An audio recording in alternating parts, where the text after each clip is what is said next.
कुरान मजीद सूरह बकरा अल्लाह तबारक व तआला ने इरशाद फरमाया, या अय्युहल्लज़ीना आमनू कुतिबा अलैकुमुस्सियाम, ऐ ईमान वालो तुम पर रोज़े फ़र्ज़ किए गए, कमा कुतिबा अलल्लज़ीना मिन क़ब्लिकुम, उसी तरह जिस तरह तुमसे पहले लोगों पर फ़र्ज़ किए गए थे, लअल्लकुम तत्तकून, ताकि तुम परहेज़गार हो जाओ, मुत्तकी हो जाओ, अल्लाह से डरने वाले बन जाओ, गुनाहों से बचने वाले बन जाओ, अपनी ज़िंदगी को रब रसूल के अहकामात की रोशनी में गुजारने वाले बन जाओ। रोज़ा एक प्रैक्टिस है, एक मुजाहिदा है, एक जद्दोजहद है। जद्दोजहद किस चीज़ की? अल्लाह की रज़ा के मुताबिक अपने आप को ढालने की जद्दोजहद। सौम का लुग़वी माना होता है रुक जाना। हलाल रिज़्क सामने पड़ा है, हलाल मशरूब सामने पड़ा है, हलाल रिश्ता बीवी का मौजूद है, लेकिन इन सब चीज़ों से हालत रोज़ा में रुकना, अल्लाह की रज़ा के लिए रुकना, इसका नाम रोज़ा है। सौम का माना रुकने के हैं, परहेज करने के हैं, बचने के हैं। हर चीज़ मौजूद है लेकिन अल्लाह का हुक्म नहीं है, तो लिहाजा खा नहीं सकते। तो रब फरमाते जब जायज़ चीज़ें तू मेरी मर्जी के बगैर मेरे हुक्म के नहीं खा सकता, तूने रुकना है, तो हराम कैसे खा लेता है? जब जायज़ चीज़ के लिए तुझे हुक्म है, मैं कहूँ तो खाएगा, मैं कहूँ तो नहीं खाएगा, मैंने हुक्म दे दिया, जायज़ है, रोटी है, खाना है, गोश्त है, तेरी फ्रिज में पड़ा सारा कुछ, तू बाइख्तियार है, मुंह में दांत भी हैं, हजम करने को हाजमा भी है, भूख की शिद्दत भी है, पर मेरी इजाजत के बगैर तू खा सकता? रोजा रख लिया, अब तुझे हुक्म नहीं कि तू खाए। जब जायज चीज मेरी मर्जी के बगैर नहीं खा सकता, तो नाजायज कैसे खाएगा? मेरे नबी पाक अलैहिस्सलातु वस्सलाम ने अपने खूबसूरत अल्फाज के अंदर इस मफहूम को बयान फरमाया। महबूब पाक सल्लल्लाहु अलैहि वसल्लम फरमाते, जिसने झूठ नहीं छोड़ा, गीबत नहीं छोड़ी, बुराई नहीं छोड़ी, अल्लाह को उसके भूखे प्यासे रहने की कोई जरूरत नहीं। वो काहे का रुका है? जब कोई काम तो उसने अल्लाह की रिदा वाला किया नहीं। रोजा रख के दगा कर रहा है, रोजा रख के झूठ बोल रहा है, रोजा रख के कम माप रहा है, तोल रहा है, धोखा दे रहा है, रिश्वत ले रहा है, फ्रॉड कर रहा है, हराम का माल इकट्ठा करके कहता है उसमें से चलो 10 देगे भी पका देंगे। वो भाई जो काम अल्लाह ने तुझे करने का हुक्म दिया था, जब तू वो बजा ही नहीं ला रहा, मकसद रोजा ही तू हासिल ना, लअल्लकुम तत्तकून। रोजे का मकसद ये है कि तू परहेजगार हो जाए। मेरे नबी पाक अलैहिस्सलातु वस्सलाम की बारगाह आली मर्तबत में 2 औरतें आई, ये चीजें खा लो, कहने लगी महबूबा हमने रोजा रखा हुआ है। फरमाया नहीं, तुम्हारा तो रोजा नहीं है, हुजूर रखा हुआ है रोजा, सहरी से लेकर अब तक कुछ नहीं खाया, शाम तक भी नहीं खाएंगी। महबूब ने फरमाया जरा कह तो करो, उल्टी तो करो। कह की तो उनके हलक से खून भी निकला और गोश्त के लोथड़े भी निकले, होटियां भी निकली। नबी पाक ने फरमाया वहां बैठ के तुमने अपने जानने वालों की गीबत नहीं की, चुगली नहीं खाई? खामोश हो गई, गर्दनें झुक गई। नबी पाक ने फरमाया तुमने कुरान नहीं पढ़ा कि जो अपने भाई की गीबत करता है वो मुर्दा भाई का गोश्त खाता है? तो गोश्त खा के भी तुम्हारा रोजा रह गया है। किस तरह का रोजा है कि सब रोजा रख के ना रखने वालों पे तनकीद कर रहे हैं। तरावियां पढ़ के निकले हैं तो कहते हैं मैं अकेला ही नेक हूं, बाकी तो मोहल्ले में कोई पढ़ता ही नहीं। ये कैसा तेरा रोजा है कि तू रोजा रख के तो उसके मकसद को नहीं समझा? लअल्लकुम तत्तकून। रोजादार तो वो है कि रोजा रखा हुआ है, खाने भी से रुका है, पीने से भी रुका है, अमले ज़ौजिय्या से भी रुका है, फिर वो झूठ से भी रुके, गीबत से भी रुके, बदनिगाही से भी रुके, हराम खारी से भी रुके सारी चीजों से। ये बतलाइए कि रोजे की हालत में अपनी बीवी के पास जाना मना है, तो गैर महरम को देखना जायज है? हमारे टीवी पे मैंने पहले भी कहा था कि हम ठेकेदार और जिम्मेदार नहीं है मजहब के। यहां हमारे आने से पहले भी कोई बैठा था, हम मरेंगे तो यहां हमसे बड़े बड़े नेक लोग बैठेंगे, कोई बंदा जिम्मेदार नहीं है। बड़े बड़े कज कुला साहिब जुब्बा दस्तार, बड़े बड़े साहिब बसीरत, आइमा, फुकाहा, उलमा, ज़ुआमा, नुकाबा, सूफिया औलिया, गौस, कुतुब, अब्दाल, औताद, कुतुबुल अख्ताब, जाने कौन कौन आए, उलमा आए, मुफस्सिरीन आए, मुहद्दिसीन आए, गुजर गए। हम तो खाक नशीन लोग हैं, थोड़ा काम करने वाले, थोड़ी सलाहियत रखने वाले। लेकिन भाई अगर करते हैं तो एक काम करते हैं, साथ दूसरा नहीं करते। ये किस तरह का दीन सिखाने लोग निकले कि शव्वाल से लेकर शाबान तक गाना सुनाया जाएगा, शाबान से लेकर शव्वाल तक नाच गाना किया जाएगा, शव्वाल से लेकर शाबान तक धमा चौकड़ी होगी, रमजान आएगा तो हदीसें सुनाई जाएंगी, रमजान आएगा तो लोगों को कुरान पढ़ के सुनाया जाएगा। ये मजहब बाज नहीं है, ये गवैये मजहब सिखाएंगे, एक्टर मजहब सिखाएंगे। ये मजहब बाज नहीं है कि एक गिलास के अंदर पहले शराब पी लो, फिर उसी गिलास में रमजान आए तो शहद बांटना शुरू कर दो। ये बाज नहीं, ये मेरे रसूलुल्लाह का मजहब है। अगर तुम्हें शौक है दीन सीखने सिखाने का, यकम रमजान को तौबा करो और कहो कि हम टीवी पे बैठ के हदीसें सुनाएंगे तो सारा साल सुनाएंगे, और जिस जुबान से हदीस निकलेगी फिर उससे कभी गंदा गाना नहीं निकलेगा, फिर कभी नाच गाना नहीं होगा। ये कौन सा मजहब है जो बीबियां सिखा रही हैं? ये कौन सा दीन है जो औरतें सिखा रही हैं? मेरे रसूल पाक सल्लल्लाहु ताला अलैहि वसल्लम का वो मजहब है कि मेरे आला हजरत फाजिल बरेलवी रहमतुल्लाह अलैह ने फरमाया, मर्द के लिए जायज नहीं कि वो औरत की जुबान से मिलाद भी सुने, नात भी सुने।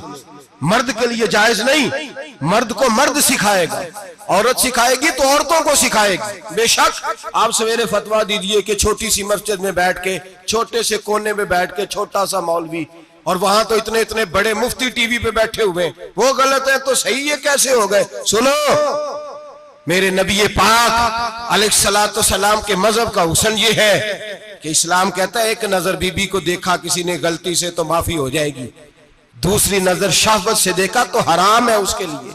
वो पाकिस्तान का मौलवी हो या सऊदी अरब का शाह हो, किसी के लिए औरतों के बीच फिरना उठना बैठना जायज है? मेरे नबी पाक सल्लल्लाहु ताला अलैहि वसल्लम ने फरमाया है, मैं औरतों से मुसाफा करने नहीं आया।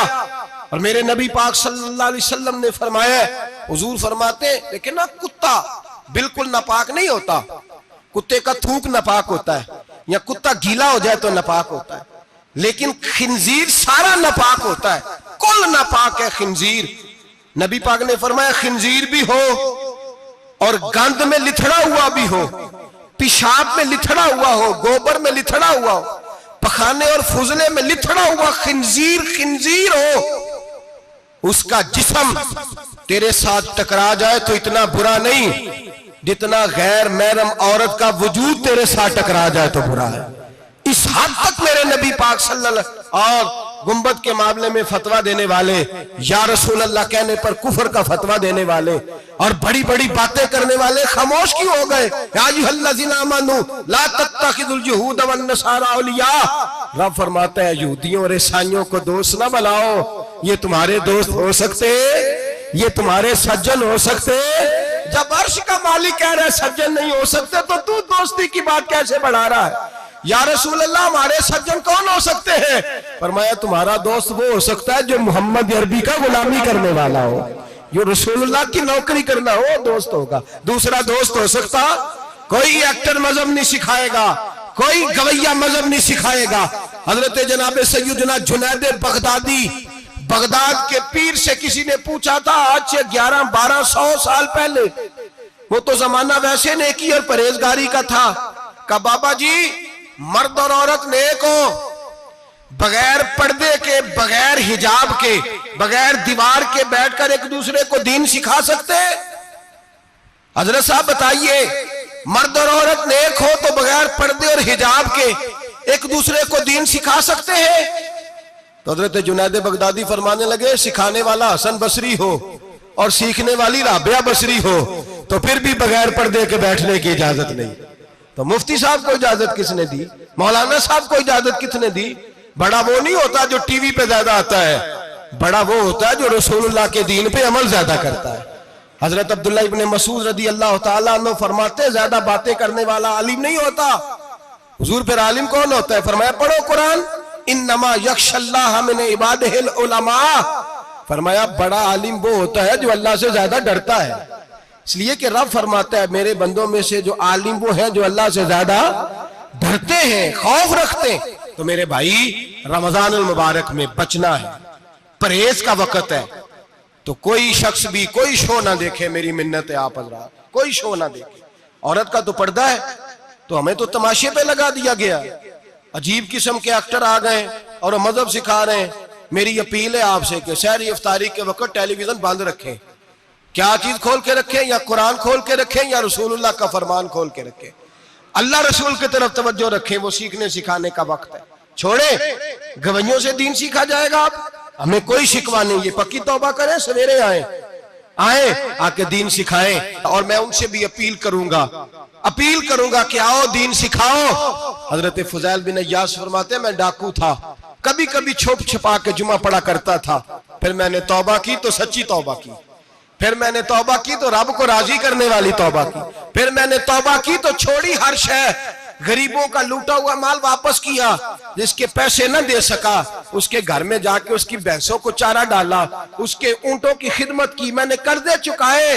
फरमाया मैं सच्ची तौबा करके मस्जिद आया, जिस खतीब के पीछे मैं जुमा पढ़ा करता था वो मेरे हाथ पे बैठ करके मुरीद हो गया। अल्लाह तबारक व तआला ने अपने बंदों के दिल मेरी तरफ फेर दिए। फिर तुम्हें उसमें इनाम देने की जरूरत नहीं पड़ेगी, फिर तुम कुटिया नशीन बन के भी दीन फैलाओगे तो अल्लाह उसमें तासीर पैदा फरमा देगा। तो रोजे का माना रुकना है। रोजे का माना बोलिए, रोजे का माना रुकना। किससे? झूठ से, गीबत से, बदी से, बदनिगाही, खाने पीने। रोजा किस पे फर्ज है? अमीरों पे कि गरीबों पे?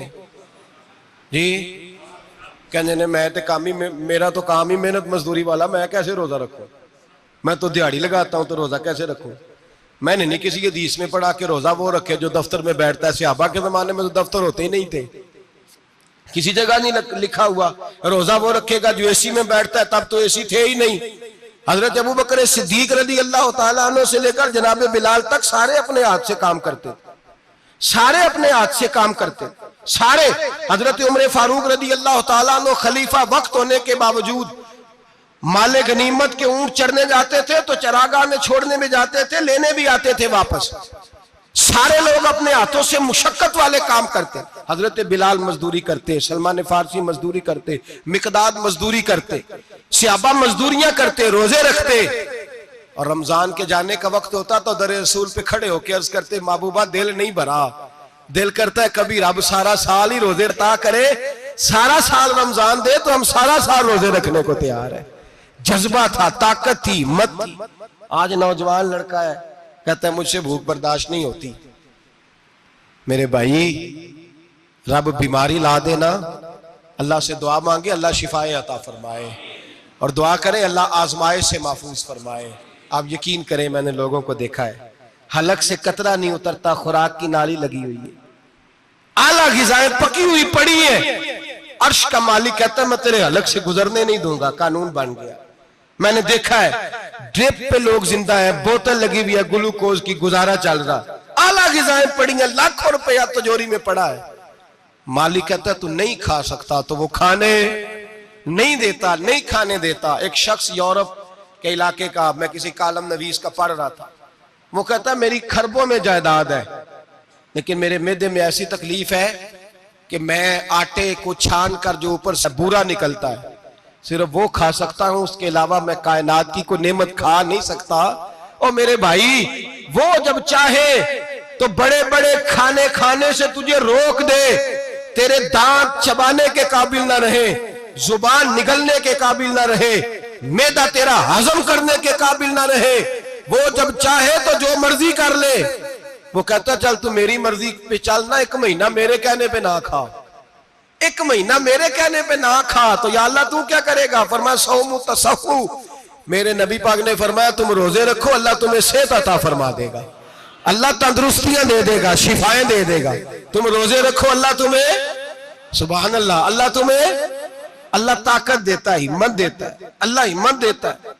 मैंने देखा है, मैंने बुजुर्गों को देखा है, ज़ईफ लोगों को देखा है, कमजोर लोगों को देखा है, मैंने देखा है रोजे रखते हुए, मजदूरों को देखा है रोजे रखते हुए। मैं अपने अब्बा जी को कहता अब्बा जी इतनी सख्त गर्मी और मजदूरी आप करते, और मजदूरी के आलम में रोजा रखते तो कहते पुत्र रोजा की आंदा है, रोजा कदों को जाता है, रोजा अपनी जगह ते वे मजदूरी अपनी जगह होते। और कई दफा मैनू फरमान लगे मैनू यार समझ कोई नहीं लगती, पता नहीं रोजिया चला ताकत कितों दे छड़दा इन्नी ज्यादा, काम भी ज्यादा करीदा है ते रोजा भी भाई सौम तसखु मेरे मुस्तफा ने फरमाया तो रोजा रख, अल्लाह तुझे सेहत अता फरमा देगा। रब ताला तुझे, यहाँ होटल खुले हुए हैं,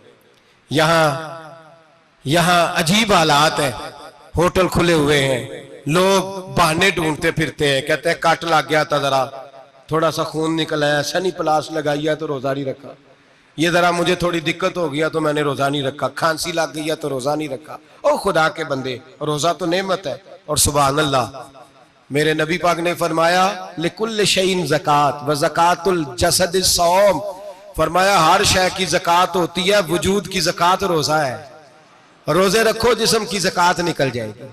फाका करना भी मेरे नबी पाक की सुन्नत है, मिसवाक करना भी सुन्नत है और फाका करना भी। मिसवाक वाली सुन्नत ज्यादा अपनाते हैं लोग, फाका करना भी नबी पाक की सुन्नत है। एक साहब मुझे कहने लगे जनाब बैठ के खाना हुजूर की सुन्नत है, मैंने कहा कभी कभी ना खाना भी नबी पाक की सुन्नत है, ना खाना भी हुजूर की सुन्नत है। और हमारे फुकाहा ने लिखा है जो रोटी ज्यादा खाता है उसमें दो बातें पैदा हो जाती हैं, क्या क्या, एक बोलता ज्यादा है, दूसरा सोता ज्यादा है, गाफिल हो जाता है।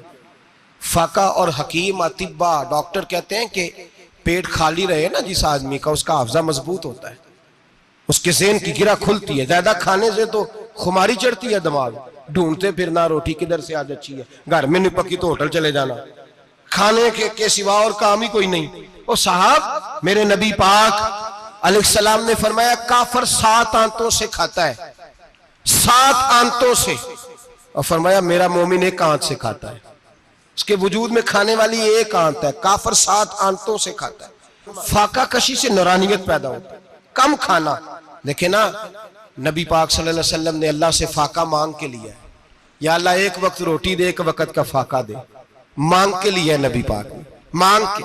हजरत अबू हुरैरा रदी अल्लाह ताला अन्हु फरमाते हैं भूख ज्यादा लगती थी ना जब मुझे, तो मैं हजरत उमर से, अबू बकर से, उस्मान, मौला अली से को मसला पूछ लेता था, और जब मैं मसला पूछता था तो वो मुझे रोटी खिला देते थे। जब मैं उनसे मसला पूछता तो वो मुझे, हजरत अबू हुरैरा फरमाते हैं मुझे भूख लगी, मैं हजरत उमर के पास गया, उनसे मसला पूछा। उनका रिवाज था जब मैं मसला पूछता तो पहले रोटी खिलाते। हमारे बुजुर्ग ये फरमाते हैं कि खाने खिला के दीन पढ़ाओ, सिर्फ तुम्हारा कुतुब खाना नहीं खुला होना चाहिए, तुम्हारा दस्तरखान भी खुला होना चाहिए। किसी ने नबी पाक सल्लल्लाहु अलैहि वसल्लम से पूछा था बेहतरीन मुसलमान कौन है, हुजूर ने फरमाया जो सलाम लेने में पहल करे और रोटी ज्यादा खिलाए, जो रोटी जो हर वक्त फिक्र करे आ यार तो रोटी खा ले, रोटी खाने की तरफ तवज्जो दिलाए। खिलाना सुन्नत है, ज्यादा खाना इसमें भी फर्क रखे। तो नबी पाक सल्लल्लाहु अलैहि वसल्लम के सहाबी हजरत अबू हुरैरा रज़ी अल्लाह ताला अन्हु फरमाते मैंने हजरत उमर से मसला पूछा, मैंने कहा हुजूर मसला बताएं, तो कहते पहले उनकी आदत थी जब मैं मसला पूछता तो रोटी भी खिलाते, आज उन्होंने मसला ही बताया है, रोटी कोई नहीं खिलाई। तो मुझे कहने लगे अबू हुरैरा तू सोचता होगा रोटी नहीं इसने पूछी, तूने कब से खाना नहीं खाया? मैंने कहा आज सुबह से। तो जनाब उमर कहने लगे मैंने कल सुबह से नहीं खाया। चल अबू बकर सिद्दीक के घर मसला पूछते। कहते जनाब सिद्दीक अकबर के दरवाजे पे गए, जाकर के उनसे मसला पूछा। उनकी भी आदत थी जब कोई मसला पूछने जाते तो दस्तरखान बिछा लेते, कहते आओ रोटी भी खिलाता हूँ मसले भी बताता हूँ। कहते हैं गए तो उन्होंने भी मसला बताया, रोटी कोई ना पूछी। तो कहने लगे उमर अबू हुरैरा तुम लोगों ने कल परसों से नहीं ना खाया होगा। और अबू बकर को 4 दिन गुजर गए हैं, थोड़ा सा दूध मिला है या खजूर मिली है, रोटी कोई नहीं मिली। चलो दरे रसूल पे चलते, आओ हुजूर की बारगाह। कहते हैं नबी पाक की बारगाह में आए, हुजूर ने चेहरे देखे, करीम से मसला नहीं पूछना पड़ा। मेरे मुस्तफा करीम ने फरमाया भूख लगी हुई है तुम तीनों को, 3-4 दिन हो गए। अल्लाह के रसूल ने फरमाया मुझे पूरा हफ्ता हो गया है। सबब कुछ और है जिसको तो खुद समझता है। जवाल बंदा ए मोमिन का बेजरी से नहीं, भूख नुकसान का वजह नहीं बनी, वजह कोई और बनी है। रिश्वतें जो बाजार गर्म हुए हैं लूट मार के, ये रोटी के लिए नहीं, ये ज्यादा खाने के लिए, ये बैंक बैलेंस के लिए गर्म है। ये लूट मार का मकसद कोठियां बनाना है, रोटी का तो रब करीम का वादा है। जो रोज रोता है शाम को कि मेरा कारोबार कोई नहीं, असल में कहता है बंगला कोई नहीं, असल में कहता है कार कोई नहीं, पजारो कोई नहीं, रोटी तो अल्लाह अता फरमाता है, उसका वादा है। फरमाया हुजूर ने 3 दिन बीत गए, चलो मेरा बेतकल्लफ सहाबी है अबुल हसन अंसारी, वो बड़े नसीब वाले होते हैं जिनको मेरे नबी पाक खुद कहते थे कि तेरी फलानी जिम्मेदारी है। इस जमाने का तो किसी को कह दिया जाए ये तेरी जिम्मेदारी है तो कहता है ये तो फटीके डालने लग गया, यहां से तो छुट्टी कर जानी चाहिए। खुश होते थे सहाबा के हमारी जिम्मेदारी लगी। कहते हैं हजरत अबुल हसन अंसारी के घर गए, नबी पाक ने फरमाया भूख बड़ी लगी है, खाना ला। कहते हैं हुजूर ने उसे कहा तो उस आदमी को तो वजद ही हो गया, उसने कहा मेरे इतने नसीब कि हुजूर का ये खाना खिला। आओ देखो दुनिया वालों, आज जो सबसे ज्यादा इज्जत वाला है वो मेरा मेहमान बना हुआ है। फरमाते हैं वो दौड़े गए, बकरी उठाई, जिबा की, बीवी को कहने लगे रोटी तैयार कर, उधर खजूरें तोड़ी, अंगूर तोड़े, कहने लगे हुजूर आप जब तक तनावुल करें तब तक खाना पक जाता है। हजरत उमर कहते हैं रोटी पक के आई, बड़ा प्यारा गोश्त, बड़ा अच्छा सालन, बड़ा खूबसूरत खुलूस वाला खाना। फरमाते हैं मैंने बड़ा ही खाया। नबी पाक ने ना एक रोटी ली और छोटी चपाती, थोड़ा थोड़ा सालन कोनों से, और जब नबी पाक ने खा लिया तो हुजूर की आंखों में आंसू आए। हजरत अमर कहने लगे हुजूर रोए क्यों? नबी पाक ने फरमाया सोचता हूं 7 दिन के फाके के बाद खाया है, पर डरता हूं रब इसका हिसाब पूछेगा तो जवाब कैसे देना है, इसका हिसाब भी तो देना है ना जो खाया है। तो हजरत उमर फारूक के हाथ में कुछ चीज थी, जोर से जमीन पे मारी, का महबूबा 7 दिन के बाद भी रोटी खाए तो हिसाब देना है।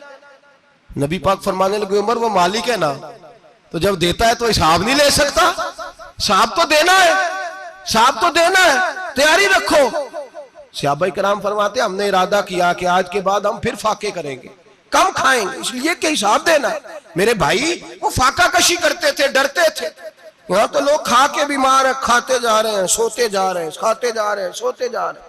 ये भी वक्त आएगा रमजान शरीफ का, सवेरे दर्स पे आओ कहते नींद बड़ी आती है, सवेरे 2 सिपारे पढ़ के सोया करो कहते साहब नींद बड़ी आती है, फजर के बाद ही तो वक्त होता है अल्लाह अल्लाह करने का, शहरी का, खाते जा रहे हैं, सोते। लोग जमात से नमाज नहीं पढ़ते, सो जाते, जमात का सवाब छोड़ के सो जाएंगे। भाई रमजान मुबारक में फाका कशी की ट्रेनिंग होती है, फाका कशी की तरबियत ले, रमजान में रोके अपने आप को, तरबियत होगी। और हमारे सूफिया फरमाते हैं जो ज्यादा खाता है उसका नफ्स उसको ज्यादा पे माइल करता है, ख्वाहिशात नफ्स पैदा होती हैं। मेरे नबी पाक अलैहिस्सलाम ने जवानों को हुक्म दिया है, या माशरल शबाब, ओ जवानों, या रसूलल्लाह क्या हुक्म है? फरमाया या निकाह कर लो अगर ताकत है, नहीं ताकत तो रोजे रखो। हुजूर रोजे से क्या होगा? फरमाया तुम्हारा नफ्स कुचला जाएगा, शैतान वसवसा अंदोजी नहीं करेगा। आज नौजवान बढ़ बढ़ के खाता है, बहुत ज्यादा खाता है, कभी इस होटल से खाता है, कभी उस होटल से खाता है। इतना ज्यादा खाएंगे तो नफसानी कुव्वतें उछल करके आएंगी, मुश्किल हो जाएगा। शादियां देर से होती हैं, माँ बाप आंखें बंद करके बैठे हुए हैं। अगर माँ बाप की जिम्मेदारी हो और माँ बाप निकाह ना करे तो नबी पाक ने फरमाया बच्चे गुनाह करेंगे तो जितना गुनाह बच्चे को उतना बाप को भी होगा। तो माँ बाप चुप है, दूसरा शादी मुश्किल बड़ी है, महंगी बड़ी, और तीसरा नहीं कर रहे कुछ लोग तो रोजे भी नहीं रख रहे। तो रमजान उनके लिए भी वक्त है, नफसानी कुव्वतें कुचली जाएंगी। खाना जितना कम खाया जाएगा उतना वजूद के अंदर नफसानी ख्वाहिशात कम पैदा होंगे। तो रमजान तो प्रैक्टिस है मुजाहिदे की, दीन की। और दूसरा मेरे हबीब पाक सल्लल्लाहु अलैहि वसल्लम ने फरमाया है, हुजूर फरमाते हैं कि रमजान और कुरान का आपस में रिश्ता है। कुरान पाक कितना पढ़ना चाहिए रोजाना?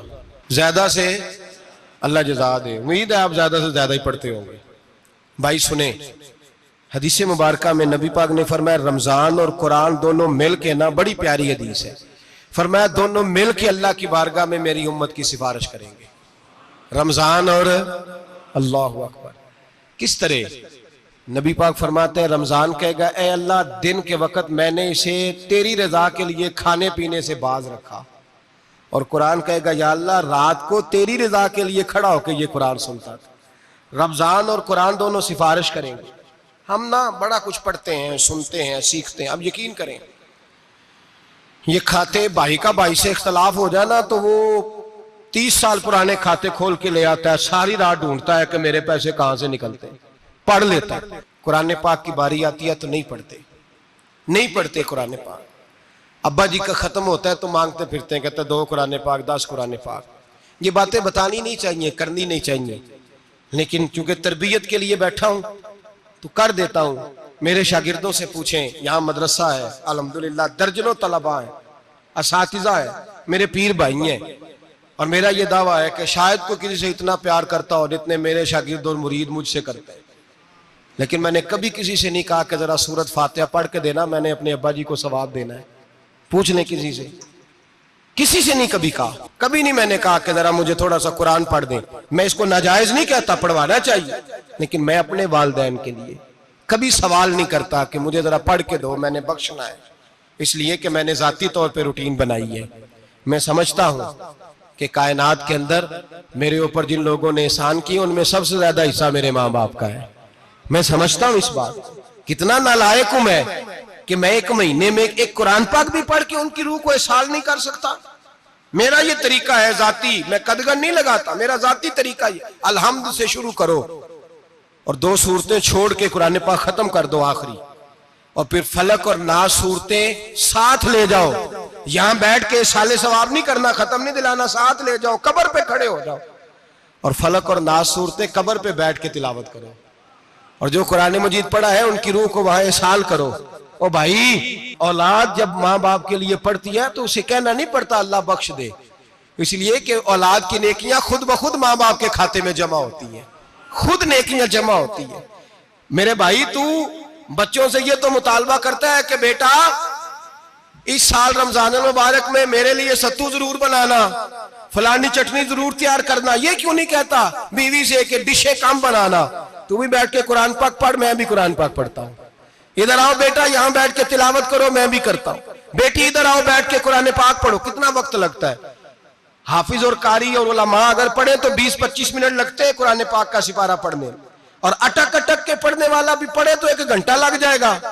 और मेरे नबी पाक सल्लल्लाहु अलैहि वसल्लम ने फरमाया, जो कुरान पढ़ते हुए अटकता है अल्लाह उसे डबल सवाब अता फरमाता है। फरमाया, जो जुबानी पढ़े सिंगल सवाब, जो देख के पढ़े उसे डबल सवाब। हुजूर क्यों? फरमाया, इसलिए कि मेरा कुरान देखने पे भी अल्लाह सवाब अता फरमाता है, कुरान देखने पे भी अल्लाह सवाब देता है, देखने का भी सवाब। रमजान शरीफ में कुरान पाक पढ़े, खोल के पढ़े। और मेरे भाई, अगर तेरा बच्चा पढ़े, अगर तेरी बेटी पढ़े, कायनात का खुशनसीब बाप वो है कि बेटा कुरान पढ़े, चाहे नाजरा ही पढ़े, जिसकी बेटी पढ़े। जिंदगी में इन्हें इस काम पे लगा जाओ, मरने के बाद भी पढ़ेंगे। इमाम जलालुद्दीन सुयूती शाफई रहमतुल्लाह अलैह फरमाते, हजरत ईसा कब्र के पास से गुजरे, कब्र पे अजाब हो रहा था, अल्लाह का गजब बरस रहा था। जनाबे ईसा इस्तिगफार पढ़ते डरते गुजर गए। थोड़ी देर के बाद, चंद घंटों के बाद गुजरे तो उसी कब्र पे फूल खिले हुए थे, रहमत बरस रही थी। हजरत ईसा अलैहिस्सलाम अर्ज करने लगे, मौला तू बेनियाज है, मेरी ताकत नहीं तेरे कामों में बोलने की, पर अभी तो यहाँ अजाब हो रहा था, अभी रहमत बरस रही है। जनाब ईसा कहते हैं, आवाज़े खुदाबंदी आई, ईसा बंदा बड़ा गुनाहगार था, पापी था, मुजरम था, खताकार था, लेकिन जब इसका इंतकाल हुआ, इसकी बीवी हामला थी, उसके पेट में बच्चा था, बच्चा इसके इंतकाल के बाद पैदा हुआ। आज वो 4-4.5 साल का हुआ है, मकतब में गया है, मदरसा में गया है, उस्ताद ने बिस्मिल्लाह शरीफ पढ़ाई है। फरमाया, उसने तोतली जुबान से कहा है बिस्मिल्लाहिर्रहमानिर्रहीम का, ऐसा मुझे बतला इस जमीन पर वो मासूम जिसे अभी रहमान और रहीम कहना नहीं आता, वो तोतली जुबान से मुझे रहमान और रहीम कहे और मैं उसी जमीन पे उसके बाप को अजाब दूं। फरमाया, उसने एक बार रहमान और रहीम कहा है, मैंने उसकी बाप की कब्र को नूर से मामूर फरमा दिया है, नूर से भर दी है कब्र, बरकत से भर दी है। अल्लाह करे मेरे बेटे भी कुरान पढ़े, अल्लाह करे मेरी बेटियां भी कुरान पढ़े, अल्लाह करे हम सब की औलादे कुरान पाक पढ़े। लेकिन ना, इमाम आजम अबू हनीफा रमजान में 61 कुरान पाक पढ़ते थे। कितने? 60 थे। अल्लाह अकबर। एक कुरान पाक दिन में पढ़ते पूरा, एक रात को पढ़ते, एक तरावी में पढ़ते। 61 कुरान पाक इमाम साहब पढ़ते। आप फरमाते मैंने छोड़ दिए सारे वजीफे, मैं सिर्फ रसूलुल्लाह का कुरान पढ़ता हूँ। रमजान सारा कुरान पाक, सारा रमजान। अब तो आदत ही नहीं रही हमें कुरान पाक।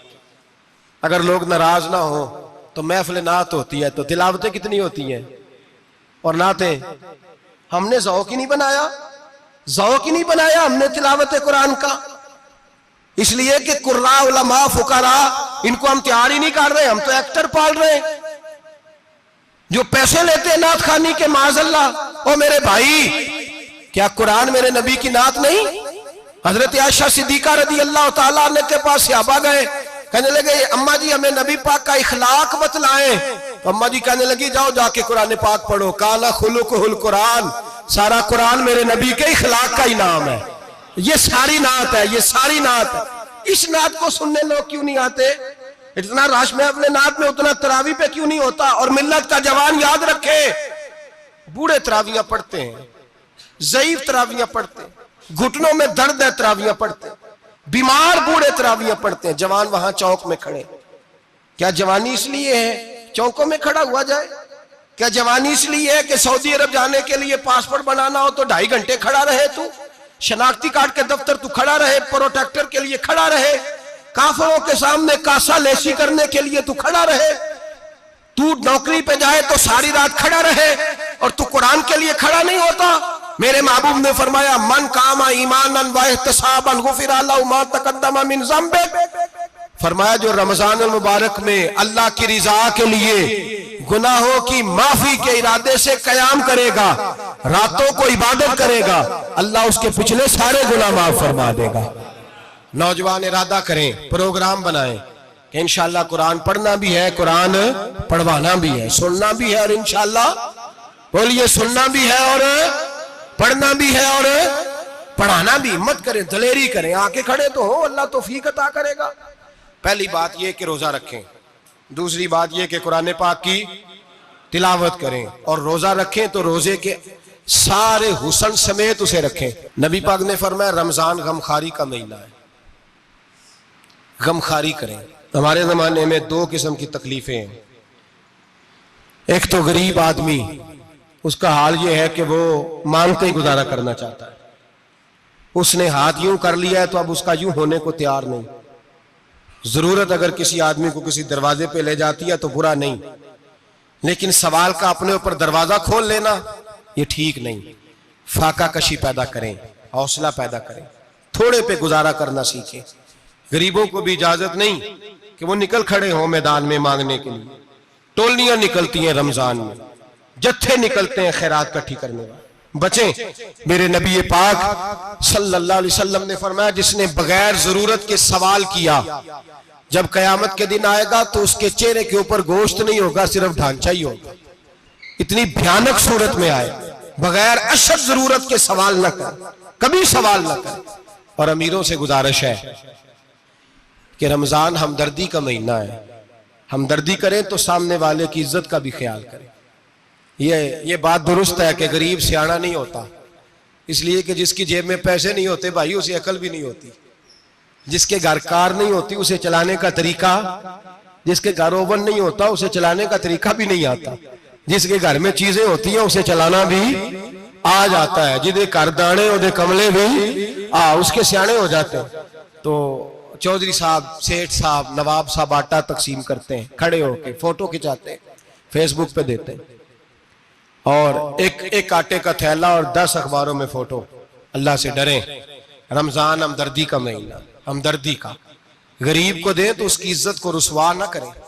मेरे नबी पाक अलैहिस्सलाम के सहाबी हजरत अब्दुल्ला इब्ने उमर रदी अल्लाह ताला अन्हु ढूंढ के लाते थे मिस्कीनों को, ढूंढ के, और जब लाते थे तो अपने दस्तरखान पर बिठाकर अपने साथ अफ्तारी कराया करते।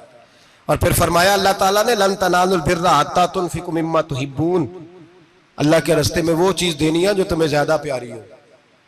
कौन सी चीज जो तुम्हें, मैं थोड़ा सा बेबाक हूं बाज दोस्तों के साथ, सबके साथ नहीं। एक दोस्त मदरसे में घी देने आए एक दफा, तो वो वाला घी दे गए जो सबसे सस्ता था। तो मैंने कहा मुझे दयानतदारी से बचाए, आप यही खाते हैं घर में? कहने लगे नहीं। तो मैंने कहा फिर हमने बच्चे मारने के लिए तो नहीं ना रखे हुए, क्या वो वाला घी अल्लाह के रास्ते में प्यारी चीज दे रही है ना, इसलिए गले गले नोट लोग मस्जिद के गले में डाल जाते हैं। फटे हुए डाल जाते हैं, कहते हैं जोड़ लेंगे मौलवी साहब। और खुदा के बंदे, प्यारी चीज देनी थी तूने और तूने उसका तर्जमा उल्ट कर लिया है। समझ ले, रमजान अल मुबारक में किसी गरीब की मदद करनी है तो साथ उसकी इज्जत भी करनी है। नबी पाक अलैहिस्सलाम के दरवाजे पर जब से, ये जुमला एक है लेकिन बड़ा कीमती है, सहाबा कहते हैं जब हम दरवाजा रसूल पे जाते थे खैरात भी मिलती थी और इज्जत भी मिलती थी। खुद भीख दे खुद ही कहें मंगते का भला हो, खैरात भी मिलती थी और इज्जत भी मिलती थी। नबी पाक साथ इज्जत भी देते थे, मिस्कीन को गरीब को दें और खैर खाई करें। जूते बेचने वाले जूतों के रेट सस्ते करें, कपड़ा बेचने वाले कपड़े का रेट, दर्जी साहब भी रेट सस्ता करें, दुकानदार भी चीजों का रेट, हकीम साहब पैसे कम लें, डॉक्टर पैसे कम करें, हुकूमत निर्खों में कमी करे और ये काम इज्तिमाई तौर पे करें। मेरे नबी पाक ने फरमाया रमजान गमखारी का महीना है, इसमें गमखारी करनी है, दूसरे का ख्याल करें, इशार करें, कुर्बानी करें। यहाँ हर चीज का रेट बढ़ जाता है रमजान शरीफ में। हर आदमी कहता मेरा सीजन आ गया है, तवज्जो बढ़ाएं, ख्याल करें, गमखारी का महीना है। और फिर आप लोगों से ये भी गुजारिश है कि रमजान मुबारक का जब महीना आए तो जिस आदमी के साथ नेकी करनी है वक्त पे करें। किसी गरीब को पैसे देने हैं, कपड़े देने हैं तो यकम रमजान को दें। मैं अक्सर दोस्तों से पूछता हूं, मैं कहता हूं कारी साहब नूं जोड़ा कदों देंदे हो? कहंदे 27 वाले दिन। मैं क्या मैनूं लग गई समझ, तुहाडी साजिश है किधरे सवा के पा ना लवे। एवं मौलवी चौधरी साहब दे नाल दे कपड़े पा ले ते किथे लिखिया इनू देना 27? तुसीं दसो 27 वाले दिन कोई दर्जी सी के देंदा है? ਉਹਨੂੰ 3 ਗੁਣਾ ਵੀ पैसे दईए तो कहता ਜਿਹੜੇ बाकी ने उन्होंने नहीं बटन पे लगते मेरे को कितों जोड़ा सीख। तो किस दिन देते हो कारी साहब को? क्या मकसद है? पहनने के लिए दे रहे हो या इसलिए दे रहे हो कि ना पहन सके? तो भाई आप जब किसी को कुछ चीज देंगे तो कब देंगे? जब वो इस्तेमाल कर सके। गरीब को लोग फतराना देने जाते हैं ईद से एक दिन पहले, तो क्या करेगा उसका? वो ना तो कपड़े खरीद सका ना रोटी ला सका। बल्कि मेरे हजरत साहब फरमाते हैं रमजान से पहले दे दो, रमजान की नियत करके रमजान से 1-2 दिन पहले दे दो, अल्लाह रमजान जितना सवाब ही अता फरमाएगा। रमजान से पहले दो जिसको कुछ है दिन, कबल अज़ वक़्त तैयारी करो।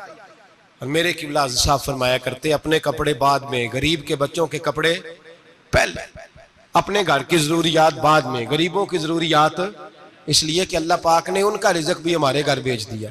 हमारी ड्यूटी लगाई है कि तुमने बांटना, बांटने वाले बनो। और ये ज़हन बनाए कि पता नहीं किसका हिस्सा था जो अल्लाह ने मेरे घर भेजा, ये ज़हन बना के बांट। और जिसको देने जाए, हाँ आपको इजाजत है थोड़ा बहुत पता करने की, लेकिन थोड़ा बहुत तफ्तीश करने की इजाजत, बाल की खाल उतारने की इजाजत। मैंने देखा है लोग गरीबों का इंटरव्यू लेते हैं, तेरा तो फलाना कमाने वाला नहीं, तेरा तो फलां बच्चा। ओ भाई बहुत सारे गरीब ऐसे हैं, बड़े हैं जो कमाने की कोशिश करते हैं लेकिन उनका सबब नहीं बनता। हाँ हाँ है ऐसे लोग जो सऊदी अरब चले गए हैं, कहते हैं तेरा तो फलां बाहर नहीं गया है, गया है, लेकिन सारे सऊदी अरब जाने वाले भी माल कमाने की ताकत नहीं रखते। कई वहां भी बैठ के बेचारे कर्जों में उलझे हुए हैं, वहां वालों के जुल्म का शिकार है। बहुत सारी आजमाइशों में तू तफ्तीश करता है। मेरे इमाम शाफी का एक जुमला अगर आपको याद रह गया तो बात बन जाएगी। इमाम शाफी रहमतुल्लाह, बल्कि हजरत गौसे आजम जिलानी के पास वो बात आपको ज्यादा फायदा देगी। हजरत गौसे आजम जिलानी को उनका एक मुरीद समझाने लग गया, कहने लगा हजरत जी आप सबको ही देते रहते हैं, हर बंदा मुस्तहिक नहीं होता, जरा टटोल के दिया करें। तो गौसे आजम जिलानी फरमाने लगे भाई मुझे तो लगता है तू भी उन चीजों का मुस्तहिक नहीं था जो अल्लाह ने तुझे अता कर दी है। पहले तू बता तू मुस्तहिक था, तुझे अपनी हैसियत औकात का पता है जो अल्लाह ने तुझे दे दी है? ताकत थी, क्वालिटी थी, तेरे अंदर वो सलाहियत थी। रब ने तो नहीं तेरी तफ्तीश की कि तू काबिल है कि नहीं, तू अल्लाह के बंदों की तफ्तीश करता पड़ता है। इमाम शाफी फरमाया करते, इमाम शाफी फरमाते रब तुझे परख के नहीं देता, टटोल के नहीं देता, रुसवा करके नहीं देता। तू गरीबों के साथ ये सारा जुल्म क्यों करता है? बस पता चल गया वो जरूरतमंद है तो दे, इसलिए कि अजर तुझे गरीब ने नहीं देना, अजर अल्लाह ने देना है। और अल्लाह अजर अमल पे नहीं देता, अल्लाह तो नियत पे अजर अता फरमाता है। तो नियत देख तेरी किस तरह की। तो मेरे भाई गरीब को दे, कबल अज़ वक़्त दे। रमजान मुबारक में चौथा काम, बात आखिरी और चौथा काम सुने, रमजान में दीन सीखें। शैतान कैद होता है ज्यादा से ज्यादा, और जब आदमियों का पेट खाली होता है ना तो ज़हन जो होता है ना वो भी उसका फ्रेश होता है। उसमें कोशिश करें दीन सीखने की। मेरे नबी करीम सल्लल्लाहु अलैहि वसल्लम ने इस दीन को इल्म का दीन करार दिया है, शऊर का दीन करार दिया है, फहम का दीन करार दिया। नबी पाक सल्लल्लाहु अलैहि वसल्लम ने फरमाया, एक इबादत करने वाला इशा के बाद खड़ा हो और फजर तक नमाज पढ़ता रहे। एक आलिम दीन इशा पढ़ के सो जाए, उठ के फजर पढ़ ले, तो वो 70 इबादत करने वालों का दर्जा ज्यादा नहीं, आलिम का दर्जा फिर भी ज्यादा है। उस आलिम दीन का दर्जा ज्यादा है, इसलिए कि वो लोगों को आगाही देता है, शऊर बख्शता है। ये दीन जो है ये, और नबी पाक सल्लल्लाहु अलैहि वसल्लम ने फरमाया, इबादत करने वाले पर आलिम का दर्जा उतना ही ज्यादा है जितना मेरा दर्जा अपने गुलामों पर ज्यादा है। आलिम को हुजूर ने इतना बड़ा मकाम दिया। दीन सीखें, शऊर हासिल करें। ये फकाहत का दीन है, शऊर हासिल करने का दीन है। और नबी पाक सल्लल्लाहु अलैहि वसल्लम ने फरमाया, दीन की एक बात सीख लेना 1000 नफल पढ़ने से ज्यादा दर्जा रखती है। दीन की एक बात सीख लेना 1000 जनाजे में शिरकत से ज्यादा दर्जा रखती। दीन की एक बात सीख लेना, मेरे नबी पाक सल्लल्लाहु ताला अलैहि वसल्लम इरशाद फरमाते, 1000 मरीज की इयादत करने से ज्यादा दर्जा रखती है। फरमाया, जिसने रात के एक लम्हे में दीन की एक बात सीखी, अल्लाह उसे सारी रात इबादत करने से ज्यादा सवाब अता फरमाएगा। मेरे अच्छा फरमाया करते, जब सीखने वाले को यह सवाब मिलेगा तो बताइए सिखाने वाले को कितना सवाब मिले, उसे अल्लाह कितना दर्ज। रमजान आ रहा है, शैतान कैद है, दीन फैलाने की कोशिश करें, जद्दोजहद करें। बड़ी नींद आती है फजर पढ़ के, लेकिन अगर किसी का इरादा बन जाए कि दीन सीखना भी है और दीन बच्चों को, तो फिर कोई नींद गलबा। एक मिसाल एक आलिम ने समझाई। कोई बुजुर्ग थे, दरवेश आलिम, उनके पास एक औरत आई, कहने लगी, मैं बच्चों को सवेरे बड़ा जगाती हूँ, बच्चे जागते नहीं नमाज के लिए। बड़ा अजीब जवाब दिया बुजुर्गों ने, दरवेश ने, आलिम ने। कहने लगे, बीबी क्यों नहीं जागते, जगाया कर, बेदार किया कर, उठाया कर। कहने लगी, बड़ी जद्दोजहद करती हूँ, उठते नहीं, बेदार नहीं होते। अल्लाह वाले थे ना। कहने लगे, ये बता, अगर उस कमरे में आग लग जाए तो फिर बच्चों को कैसे बेदार करेगी? आग से बचाने के लिए क्या करेगी? फिर तो बालों से पकड़ भी घसीटना पड़ा तो घसीट के कमरे से लाऊंगी, फिर तो चोटें लगती हैं तो लग जाए, फिर मैं परवाह नहीं करूंगी। आप फरमाने लगे, यूं समझ ले जहन्नम की आग जल रही है, अगर तेरे बच्चे ने नमाज ना पढ़ी तो आग लग जाएगी, अगर इसने इबादत ना की तो उसे आग, अब जैसे भी तुझे उठाना पड़ता है उठा घसीट के बाहर ला, लेकिन उसकी नमाज कज़ा। नींद बड़ी आ रही है सवेरे, लेकिन अगर दीन ना सीखा तो मुश्किल हो जाए। जैसे भी अपने आप को जगाना चाहिए, हिम्मत करनी चाहिए, दलेरी करनी चाहिए। तो हमेशा मिदहत खैरुल अनाम में गुजरे, दुआ है ये उम्र दरूद व सलाम में गुजरे। आखिर दावा।